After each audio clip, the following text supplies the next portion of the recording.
High, আসসালামু আলাইকুম। আজ আমরা এই ভিডিওতে দেখব লাইন হাইট প্রপার্টি সম্পর্কে। ওকে, তো এই জন্য আমি আগের কেসেসগুলো ডিলিট করে দিচ্ছি গত ভিডিও। তো দেখেন নর্মাল টেক্সট হয়ে গেছে, নর্মাল HTML ফাইল। তো চলুন এটার মধ্যে আমরা এখন প্র্যাকটিস করি। তো এই জন্য আমরা সিম্পল পিতেই আমরা প্র্যাকটিস করি। পি ট্যাগটাকে যদি সিলেক্ট করি, করার পর সিম্পল আমরা লাইন হাইট প্রপার্টি ডিফাইন করব। দেন এখানে যদি আমরা 30 পিক্সেল দেই তাহলে দেখেন কি হয়, একটা লাইন থেকে আরেকটা লাইনের দূরত্ব 30 পিক্সেল হয়ে গেছে। ঠিক আছে, ওকে, দেখেন আসলে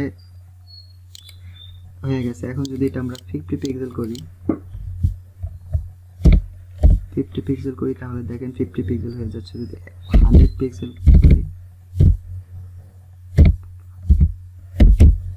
100 পিক্সেল করি তাহলে দেখেন প্রত্যেকটা লাইন কিন্তু 100 পিক্সেল হাইট হয়ে গেছে। কিন্তু এখানে দেখতে মনে হচ্ছে যে এক লাইন থেকে আরেক লাইনের দূরত্বই কি বলে 100 পিক্সেল হয়ে গেছে। ঠিক আছে, বাট আসলে প্রত্যেকটা লাইনই কিন্তু 100 পিক্সেল ওয়াইড হাইট হয়ে গেছে। ঠিক আছে, একটা লাইন থেকে একটা লাইন দূরত্ব না। দেখেন এইখান থেকে এইখান 100 পিক্সেল, দেন এইখান থেকে এইখান 100 পিক্সেল। সো যেহেতু 100 পিক্সেল এইখান থেকে ছাড়ছে, তো অটোমেটিক এইখানে এই সাইড থেকে 50 পিক্সেল, এই সাইড থেকে 50 পিক্সেল। সো অটোমেটিক মাঝখানেও একটা 100 পিক্সেলের গ্যাপ হয়ে যায়। ঠিক আছে, এইভাবে।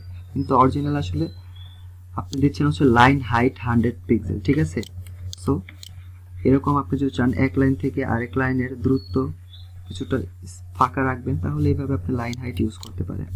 মানে 10 পিক্সেল দিলে দেখেন একদম ভিতরে চলে যাচ্ছে, এক লাইন আরেক লাইনের ভেতরে।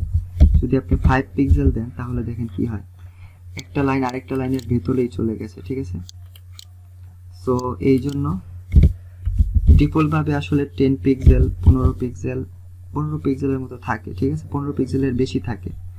সো আপনি চাইলে 20, 25 এরকম দিতে পারেন, তাহলে একটু লাইনগুলো একটু ফ্রি থাকবে, দেখতে সুন্দর লাগবে, দেখা যাবে। সো এটা আপনার ডিজাইন আপনি কীরকম ভালো লাগে সেভাবে আপনি এটা লাইন হাইট সেট করতে পারেন। ঠিক আছে, এইভাবে আপনি এটা প্র্যাকটিস করুন। আশা করি লাইন হাইট বুঝতে পারছেন। যদি না বুঝে থাকেন তাহলে কমেন্টে জানাবেন প্লিজ। ওকে, ভালো থাকুন, সুস্থ থাকুন। দেখা হবে নেক্সট ভিডিওতে নতুন কোনো CSS প্রপার্টির সাথে। আল্লাহ হাফেজ।